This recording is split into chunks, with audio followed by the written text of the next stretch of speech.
সাদ বিন আবি ওয়াক্কাস রাদিয়াল্লাহু তাআলা আনহু নাম বলেন, নাম কি? নাম মনে রাখতে হবে। সাহাবীর নাম সাদ বিন আবি ওয়াক্কাস রাদিয়াল্লাহু তাআলা আনহু সম্পর্কে হুজুরের মামা হয়। হুজুর সাল্লাল্লাহু আলাইহি ওয়াসাল্লামের মামা। বুখারী শরীফের হাদিসের মধ্যে আসছে সাদ বিন আবি ওয়াক্কাস রাদিয়াল্লাহু তাআলা আনহু নবুয়তের ৪র্থ বছরে ঈমান এনেছে।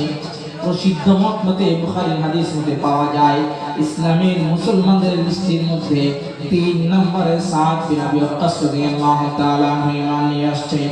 আল্লাহ রাসূল সাল্লাল্লাহু আলাইহি ওয়াসাল্লামের সাহাবা এর আগে যখন ঈমান আনে নাই, এর আগে একটা কথা বলে দেই, হযরত সাইয়্যিদনা মুসা আলাইহিস সালাম আল্লাহ রাব্বুল আলামিনকে প্রশ্ন করেছিলেন, ও রাব্বুল আলামিন, এই দুনিয়ার মধ্যে সবচেয়ে খারাপ ব্যক্তিটা আমি দেখতে চাই। দুনিয়ার জমিনের মধ্যে সবচেয়ে খারাপ ব্যক্তিকে আমাকে দেখা দাও। আল্লাহ সুবহানাহু ওয়া তাআলা বলেন, ও মুসা, যদি সবচেয়ে দুনিয়ার খারাপ ব্যক্তি দেখতে চাও তাহলে তোমার বাড়ির সামনে অমুক রাস্তায় দাঁড়ায় যাও।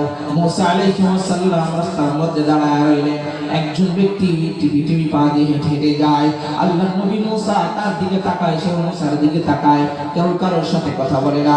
মুসা আলাইহিস সালাম বলেন, মনে মনে বলেন, তুই পৃথিবীর মধ্যে সবচাইতে নিকৃষ্ট ব্যক্তি। এই বলে চলে গেল। আবার আল্লাহকে বলে, আল্লাহ, এই ব্যক্তিটাই কি দুনিয়ার সবচাইতে খারাপ ব্যক্তি? আল্লাহর নবীকে আল্লাহ বলেন, হ্যাঁ, বর্তমান সময়ে এই ব্যক্তিটা পৃথিবীর সবচাইতে খারাপ ব্যক্তি। কিছুক্ষণ পরে মুসা আলাইহিস সালাম আবার প্রশ্ন করলেন, ও মালিক, আপনার দরবারে আরজ করি, ও মালিক, এই দুনিয়ার জমিনের মধ্যে সবচাইতে ভালো ব্যক্তিকে, ওই ভালো ব্যক্তিটা আমাকে দেখায়া দেন।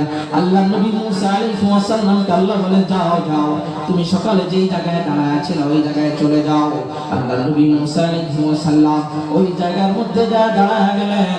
হাদিসের মধ্যে পাওয়া যায় সকালবেলা যে ব্যক্তিটাকে পৃথিবীর নিকৃষ্ট ব্যক্তি মনে করেছিল দেখানো হয়েছিল, একই ব্যক্তি বিকালবেলা ওই রাস্তা দিয়ে হেঁটে যায়। আল্লাহ নবী মুসা আলাইহিস সালাম বলেন, আল্লাহ, এটা কেমন করে তোমার? এই ব্যক্তি সকালে দেখলাম পৃথিবীর মধ্যে সবচেয়ে খারাপ ব্যক্তি, আবার এই ব্যক্তি এখন আসতেছে, এইটাই কি সেই ব্যক্তি যে দুনিয়ার মধ্যে সবচেয়ে দামি ব্যক্তি? আল্লাহ বলে, ও মুসা, হ্যাঁ। আল্লাহ মুসা বলে, আল্লাহ, কিভাবে সম্ভব? আল্লাহ রাব্বুল আলামিন বলে, ও মুসা, লম্বা ঘটনা। আমার এই বান্দা একটু আগে আমাদের এখানে আলোচনা করেছিলেন মাওলানা ইউনূস, সে তাওবা নিয়ে আলোচনা করেছেন। আল্লাহ কোরআন মাজিদের মধ্যে বলেন, ইয়া আইয়ুহাল্লাযীনা আমানু তুবু ইলাল্লাহি তাওবাতান নাসুহা। আল্লাহ রাব্বুল আলামিন বলেন, হে ঈমানদারগণ, কেউ যদি অতীত গুনাহের জন্য তওবা করে, তওবা এমন তওবা হবে যেটা সর্বোচ্চ তওবা, পরিশুদ্ধ তওবা। ওই তওবার পরে তার আর কোনো খারাপ কাজ করার নিয়ত থাকবে না। আমি রব্বুল আলামিন তার অতীত জীবনের সব গুনাহগুলো মাফ করে দেব। বলে সুবহানাল্লাহ। সে তওবা করেছে, এজন্য আমি তাকে গুনাহ মাফ করাই দিচ্ছি। এই ব্যক্তিটা হলো সেই ব্যক্তি যে সকালবেলায় দুনিয়ার সবচেয়ে খারাপ ছিল, এখন সবচেয়ে ভালো। তার মানে বোঝা যায় সকাল আর বিকাল মানুষ পার্থক্য হয়ে যায় কিনা, বলেন? এই জন্য প্রিয় ভাই, সাদ বিন আবি ওয়াক্কাস রাদিয়াল্লাহু তাআলা আনহুর কথা বলতেছিলাম, মনে আছে? ইসলামের মধ্যে ৩ নম্বরে মুসলমান হয়েছিল। সাদ বিন আবি ওয়াক্কাস ৪ দিন পর্যন্ত দাবি করেছে, আমি ইসলামের চতুর্থ, আমি ইসলামের ১/৩ অংশ। সাদ বিন আবি ওয়াক্কাস রাদিয়াল্লাহু তাআলা রাসূলের মামা ছিল। তিনি যখন মুসলমান হয়ে যায়, তার মা খবর পাওয়ার পর মা খবর দিল, সাদ, ইসলাম ধর্ম ছেড়ে দাও। বললেন, আচ্ছা ছাড়বো। সাদ বিন আবি ওয়াক্কাস রাদিয়াল্লাহু তাআলা কে বারবার চাপাচাপি করার পর তার মা ঘর থেকে বের হয়ে রোদের মধ্যে দাঁড়ায় গেলেন। তার মা বলল, সাদ, তুমি যদি মুহাম্মদের সঙ্গে না ছেড়ে দাও, আমি তোমার মা বলে ওয়াদা করছি, আমি রোদের মধ্যে ৩ দিন দাঁড়ায় থাকবো। আমি কোনো খাবার খাবো না, আমি ঘুমাবো না, আমি বসবো না। আমি এমন করতে করতে যদি মারা যাই, তুমি বিপদে পড়ে যাবা। সাদ বিন আবি ওয়াক্কাস রাদিয়াল্লাহু তাআলা রাসূল সাল্লাল্লাহু আলাইহি ওয়াসাল্লামের কাছে গেলেন। আল্লাহ রাব্বুল আলামিন সূরা আনকাবুতের ৮ নম্বর আয়াত নাযিল করে দিলেন। আল্লাহ রাব্বুল আলামিন বলে দিলেন, ও আল্লাহ রাব্বুল আলামিন কোরআনের বিভিন্ন জায়গায় বলেছেন, সন্তানের কাছে সবচেয়ে দামি ব্যক্তি হলো মা এবং বাবা। আল্লাহ রাব্বুল আলামিন বলেছেন ওয়াবুদুল্লাহ ওয়া লা তুশরিকু বিহি শাইআ ওয়া বিল ওয়ালিদাইনি ইহসানা। আল্লাহ বাপ নিজের উপরে বাবা মার কথা উল্লেখ করেছিলেন। আল্লাহ রাব্বুল আলামিন বলেন তামাম দুনিয়ার মধ্যে আমার পরে তোমার মা বাবা সবচেয়ে দামি। বাবা মা যদি অমুসলিম হয় তার কথা মানতে হবে, কিন্তু সেই বাবা মা যদি আমি আল্লাহর পথ থেকে বিচ্যুতি করতে চায় তার কথা মানা যাবে না। আমি কি বলেন?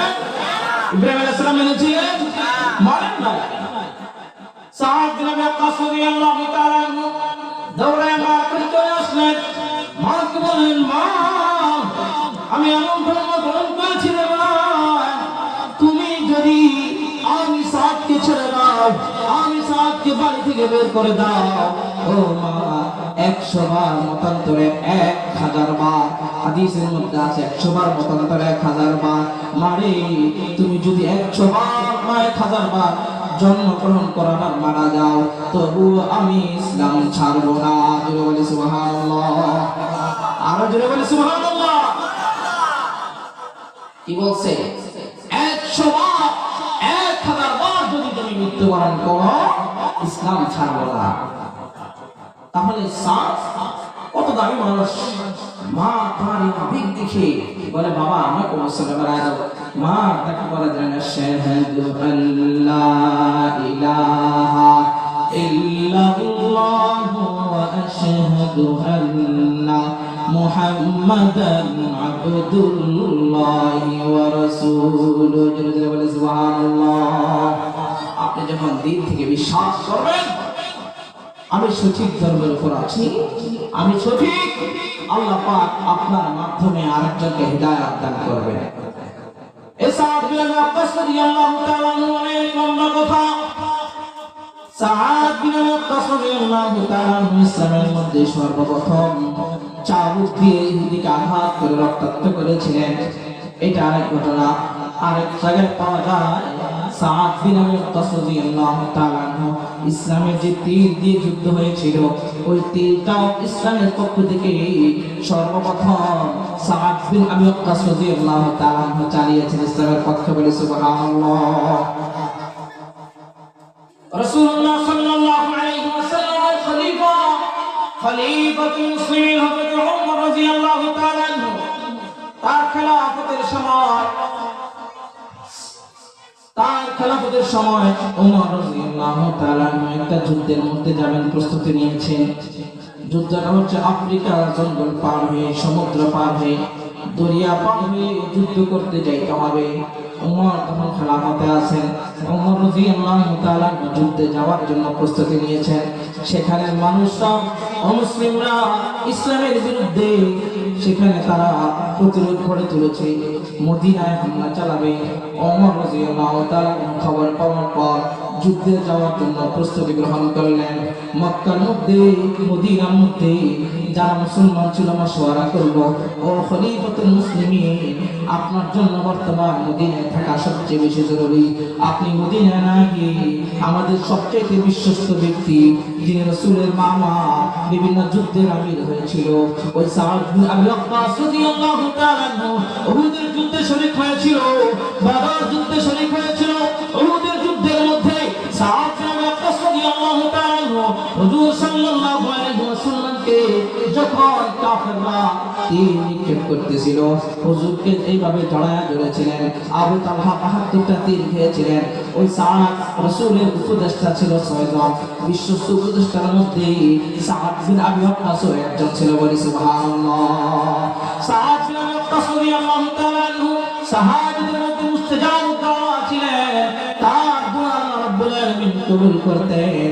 ওইটা অনেক ঘটনা আছে হাদিসের মধ্যে, বিভিন্ন হাদিসের মধ্যে আলোচনা আছে। উনি যে দোয়া করতেন আল্লাহ পাক তার সেই দোয়াই কবুল করতেন। সাদ বিন আবি ওয়াক্কাস রাদিয়াল্লাহু তাআলা আনহু ওমর রাদিয়াল্লাহু তাআলা আনহু তাকে ডাক দিলেন, সাদ আফ্রিকা যুদ্ধ করতে যেতে হবে, ওই যুদ্ধের মধ্যে মাশওয়ারায় তোমার নাম আসছে। সাহাবারা বলে যুদ্ধের মধ্যে তুমি যাবে? সাদ বিন আবি ওয়াক্কাস বলে ও ওমর আমি যাব। আপনি খলিফাতুল মুসলিমিন, আমি কেন আপনার কথা মানব না? সাদ বিন আবি ওয়াক্কাস রাদিয়াল্লাহু তাআলা বাড়ি থেকে বের হয়ে গেলেন ৬০,০০০ যোদ্ধা সাথে নিয়ে। কত হাজার বলেন? ৬০,০০০ যোদ্ধা সাথে নিয়ে ঘোড়া সওয়ার করে করে যাইতে যাইতে আফ্রিকা জঙ্গলের কাছাকাছি যাবে। এইখানে মদিনা থেকে আফ্রিকা যাওয়ার জন্য একটা কথা বলে দিতে পারি, বর্তমান চীনের মধ্যে সাদ বিন আবি ওয়াক্কাস রাদিয়াল্লাহু তাআলা আনহুর রওজা মানে কবর রয়েছে। কোথায়? চায়নাতে। ওনার কবর চায়নাতে আছে। সাদ বিন আবি ওয়াক্কাস রাদিয়াল্লাহু তাআলা আনহু দরিয়ার পাশাপাশি সমুদ্রের পাশাপাশি ৬০,০০০ যোদ্ধা নিয়ে চলে গেলেন। যাওয়ার পর দেখতেছেন ওই পারে হচ্ছে কি আফ্রিকা, ওই পারে মাদিয়ান শহর, ওখানে লক্ষ লক্ষ মানুষ ইসলামের বিরুদ্ধে যুদ্ধ করার জন্য প্রস্তুত রয়েছে। এইদিকে সাদ বিন আবি ওয়াক্কাস সাহাবীদেরকে ডাক দিয়ে বললেন, ও সাহাবীরা, ও মদিনাবাসী, ও ইসলামের শক্তিরা, শুনে রাখো, এই যে মহাসমুদ্র দেখতে পাও, আমাদের কাছে কোনো জাহাজ নাই, আমাদের কাছে কোনো নৌযান নাই।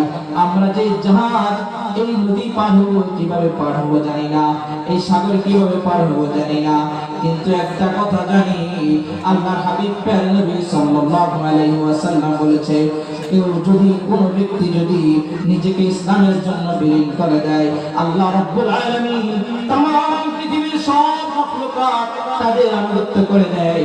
প্রথমে বলেছিলাম, আপনি যখন ঈমান বিল্লাহ নিয়ে আসবেন, আপনার কলবের মধ্যে শুধু আল্লাহ আল্লাহ থাকবে।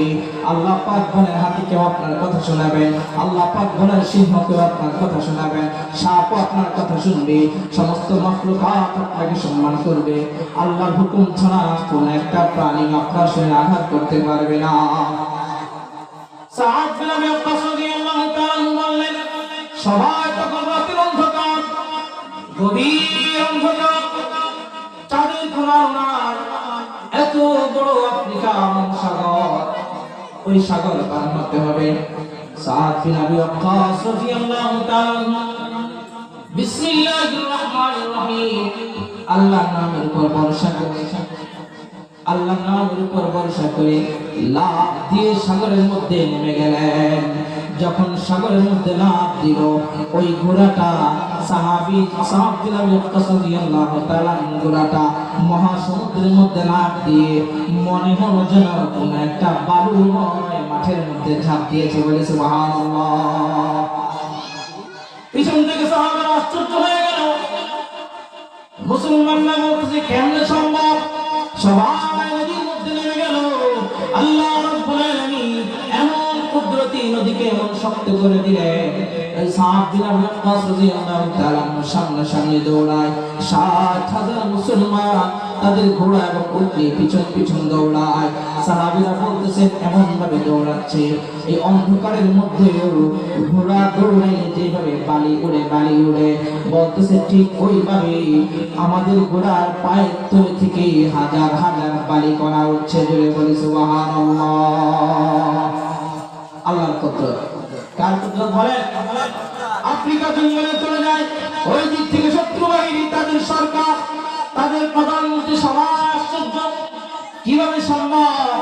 সাদ বিন আবি ওয়াক্কাস রাদিয়াল্লাহু তাআলা নদী পার হলেন, সবাই পার হয়ে চলে গেলেন। একটা ঘোড়া নদীতে পড়ে যায় নাই, ডুবে যায় নাই, একজন সাহাবী নদীর মধ্যে ডুবে যায় নাই, অন্যান্য রাওয়ায়াতে পাওয়া যায়। এবং পার হয়ে আফ্রিকা জঙ্গলের মধ্যে যাওয়ার পর ওই এখানে তারা ইহুদি আছে, মুশরিক আছে, তাদের কাছে সালাত বিনিময় করলেন। তারা বলল, ওই কাফের সর্দার বলে তাদের সাথে আমাদের যুদ্ধ করতে হবে না, এই আফ্রিকা জঙ্গলের মধ্যে যত প্রাণী আছে ওই প্রাণী তাদেরকে খেয়ে ফেলো, আমরা একটা ব্যবস্থা করি। বলে ব্যবস্থাটা কি? ব্যবস্থাটা হচ্ছে, ও আফ্রিকার কুফারবাসী শুনে রাখো, তাদেরকে বলে দাও আফ্রিকায় কোথাও তাদের রাত্র জাগরণ করার সময় নাই, তারা যেন আজকে এই রাত্রে আফ্রিকার জঙ্গলের মধ্যে থাকে। জঙ্গলের মধ্যে থাকার জন্য সব প্রাণী তাদেরকে খেয়ে ফেলে। সাদ বিন আবি ওয়াক্কাস চিন্তা করলেন না, সাহাবীদেরকে ডাক দিয়ে বললেন, এখানে একটা মঞ্চ বানাও। এমন একটা মঞ্চ তৈরি হলো, মঞ্চের উপর দাঁড়ায় ডাক দিলেন, ইয়া মাশাআল্লাহ, ইয়া মাশার, হে জঙ্গলের প্রাণীরা শুনে রাখো, আমরা আল্লাহর দল, আল্লাহর রাস্তায় জিহাদ করার জন্য এসেছি। আমরা মুহাম্মদের উম্মত। এখানে বদরের সাহাবীরা আছে, এখানে উহুদের সাহাবীরা আছে। আমি রাসূলের মামা, আমি রাসূলের আত্মীয় লাগি। এখানে অগণিত সাহাবী আছে। ও বনের প্রাণীরা, হুঁশিয়ার করে বলে দিলাম, আল্লাহর নাম ধরে বলে দিলাম, আল্লাহর পক্ষ থেকে তোমাদেরকে ঘোষণা করে দিচ্ছি, আমরা যতদিন এই জঙ্গলে থাকবো, এই আফ্রিকার জঙ্গলটা তোমরা ছেড়ে দাও। আর যদি আফ্রিকার জঙ্গল ছেড়ে না দাও, আমাদের সামনে যে প্রাণী পড়বে তাকে আমরা হত্যা করে ফেলব। আশ্চর্য ঘটনা, এই ঘোষণার সাথে সাথে যত সিংহ সিংহী আছে সবাই লাইন ধরে বাচ্চা নিয়ে চলে যায়। হাতি তাদের লাইন ধরে চলে যায়, বাঘ তাদের লাইন ধরে চলে যায়, সাপ বিচ্ছু যত রকমের হিংস্র প্রাণী আছে সবাই লাইন ধরে ধরে আফ্রিকার জঙ্গল ছেড়ে চলে যায়। সুবহানাল্লাহ, আরো যদি বলে সুবহানাল্লাহ। তাহলে সাহাবীরা নবী ছিল না? সাহাবীদের কথায় প্রাণী চলে গেছে কিনা বলেন? এই জন্য ভাই, আমি যখন আমল নিয়ে আসবো, দিন উপর অটক থাকবো, দিন যখন আমাদের ঢুকে যাবে, তামাম পৃথিবী আমাদের পিছনে ঘোরাবে। এই জন্য আমরা ইসলাম বিদ্বেষী কেউ করবো না, ইসলামের ব্যাপারে উলট পালট কথা কেউ বলবো না। যতগুলো অল্প কয়েকটা ছড়ানো ছেড়ানো কথা বললাম, আল্লাহ পাক আমাদের সকলকে আমল করার তৌফিক দান করেন। আসসালামু আলাইকুম ওয়া রাহমাতুল্লাহি ওয়া বারাকাতুহু।